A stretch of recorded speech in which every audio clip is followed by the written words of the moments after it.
Hey, everybody, and welcome once again to Nose in the Book, a Bible reading commentary with me, your host, Pastor Justin Van Reed.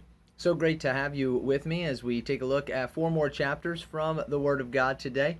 Passages before us in our reading for today includes 1 Samuel chapter 31, so we're finishing 1 Samuel, 1 Corinthians chapter 11, Ezekiel chapter 9, and Psalm 48. If you have any questions or comments about any of these chapters, passages, feel free to post those in the comments section below. Otherwise, let's consider what we have before us today.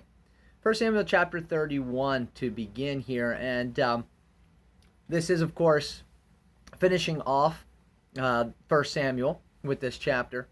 And even though Samuel as a whole, 1st and 2nd Samuel, what we call 1st and 2nd Samuel, was originally just Samuel, this is a turning point. This is a good place to split the book if you needed to, because after this we're going to move from Saul's reign to David's reign. And this has obviously been building and coming for some time now. We've been going back and forth even over the last few chapters between what's going on with David and what's going on with Saul. But here, we know of this battle that has been brewing between the Philistines and Saul. And we know specifically from 1 Samuel 29 that, or 1 Samuel 28 rather, that Saul is going to die. That Israel is going to lose this battle against the Philistines, and Saul and his children, his sons, are going to die. So here's what we read here. The Philistines attack Israel. The men of Israel flee before them. Many are slaughtered on the slopes of Mount Gilboa. And it says ultimately that first Saul's sons, Jonathan, Abinadab, and Malchishua, are all killed. And then the fighting grew very fierce around Saul, and the Philistine archers caught up with him and wounded him severely. Saul then calls out to his armor bearer, "Take your sword and kill me," because he'd rather die at the hands of an Israelite than these pagan Philistines who are going to come through and taunt and torture him. So the armor bearer though is afraid and would not do it. So he won't kill Saul, kind of like David, right? Would not strike the Lord's anointed. So Saul, we read here, takes his own sword and fell on it. So he basically kills himself, and then his armor bearer, realizing that Saul was dead, does the same. And so Saul, his three sons, and his armor bearer all die together along with a bunch of other Israelite troops. And it says when the other Israelites, kind of the backups, on the other side of the Jezreel Valley, saw that the Israelite army had fled and that Saul and his sons were dead, they abandon their towns and they flee. And so the Philistines move in, and Philistines just have free reign here and conquer. And then after the battle, the Philistines are cleaning up. They come to Mount Gilboa. They find the body of Saul and his three sons. And just as Saul was afraid, they cut off his head, they strip him of his armor, and they proclaim that Saul is dead. And they place his armor in the temple of their pagan gods, and they fasten his body to the wall of Beth-shan. And so just put Saul on display here. So just making a mockery. And the book of 1 Samuel ends with the people of Jabesh Gilead hearing what the Philistines had done, and yet all their mighty warriors then traveling through the night, taking the bodies of Saul and his sons out. What an honorable thing here. And bringing them to Jabesh and burning the bodies, taking their bones and burying them, and then fasting. So finally Saul does get proper burial and end. Very tragic though, here 1 Samuel 31. All right, into the New Testament, and we have 1 Corinthians chapter 11. And as a whole, the chapter is on proper order here within public worship. So we're talking about, the church gathered here as the church. And what Paul points out is that the Lord has set it up so that there is a hierarchy here for things to function best. And he says, first off, he sets it up by saying the head of every man is Christ, the head of woman is man, and the head of Christ is God. So you can see that that each submits to that authority. Jesus, in his time on earth, he often spoke of this, doing the Father's will, right? Submitting to the Father's will. And so the rest of the chapter, at least, bulk of it, is going to be on this discussion on women and their head coverings. Now, it's a difficult passage for sure to know what was, a lot of discussion on what was the cultural norm for women. And we really don't know for sure. And that would help us to understand what is Paul talking about here. He's talking about, an actual head covering. He's talking about just their hair. Different interpretations here on this.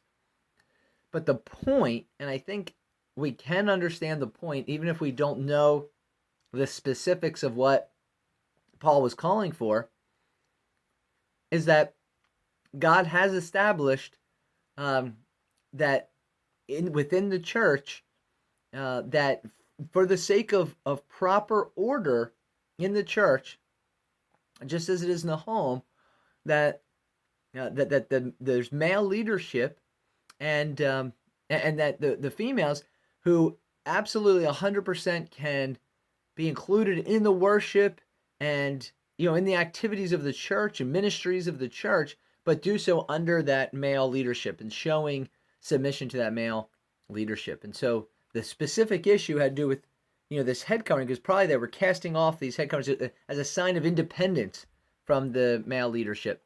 And so Paul's saying, no, don't do that. The second half of the chapter then is about some instructions at the Lord's Supper. So apparently what had been happening in Corinth is the people coming together, they would have these feasts. It wouldn't just be, a little bread, a little wafer and a little cup, but they would have the, actual eating together. And so he, points out here that there was a lot of sin tied to this. And here they are claiming that, this is communion with the Lord, that they are, fellowshipping together, that they're worshiping God at the communion table, the Lord's Supper, and yet they're carrying on in this way. And there's very serious consequences of it. Where he says that this is why many of you are weak and sick, and some have even died. So he wants them to examine themselves, right? What's the purpose of communion, and what's my heart when I'm going into it? Right? So he says, wait for each other. If you're hungry, eat at home, so that, again, you don't bring judgment upon yourselves when you meet together, because they were just, feasting and neglecting the poor. All right, we come then to Ezekiel chapter 9, and it's a short chapter here, and it has to do with this this mark here. So the Lord is called on judgment on Jerusalem here, and it says the glory of the Lord, the glory of the God of Israel rose up from between the cherubim and moved to the entrance of the temple. And the Lord then calls this man dressed in linen, walk through the streets of Jerusalem, put a mark on the foreheads of all who weep and sigh because of the sins being committed in their cities. So he's going to set them apart. And I heard the Lord say to the other men, follow him through the city, kill everyone whose forehead is not marked. So he's going to go through. Basically, whoever was righteous is going to be marked, and whoever's not is not going to be marked, and they're the ones that are going to get struck down. And it begins at the temple. So it began by killing the 70 leaders there in the temple. And then they go and begin killing throughout the city. And while they're out killing, Ezekiel says, I was all alone. I fell face down on the ground. I cried out, will your fury against Jerusalem wipe out everyone left in Israel? And he said, the sins of the people of Israel and Judah are very, very great. The entire land is full of murder. The city is filled with injustice. They are saying, the Lord does not see. The Lord has abandoned the land. So I will not spare them or have any pity on them. I will repay them full for all they have done. And then it's finished. I have done as you commanded. So that's the judgment we read of in Ezekiel chapter 9. All right, last thing here, Psalm 48 starts off with praise here. How great is the Lord, how deserving of praise in the city of our God, which sits on his holy mountain, right? High and magnificent, the whole earth rejoices. The kings of the earth, they thought that they could come up against him, but when they saw it, they were stunned, terrified, and ran away. And so, oh God, here's the prayer then. We meditate on your unfailing love as we worship in your temple, verse 9. As your name deserves, O God, you will be praised to the ends of the earth, verse 10. Let the people on Mount Zion rejoice. Let all the towns of Judah be glad, verse 11.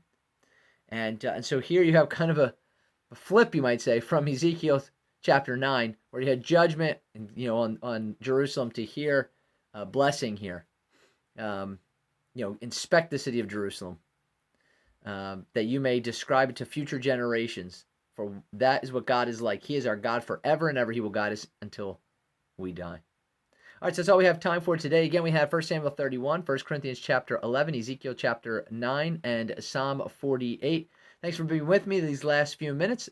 I hope you have a great day today. Until next time, keep your eyes on the Lord and your nose in the book. See you again soon.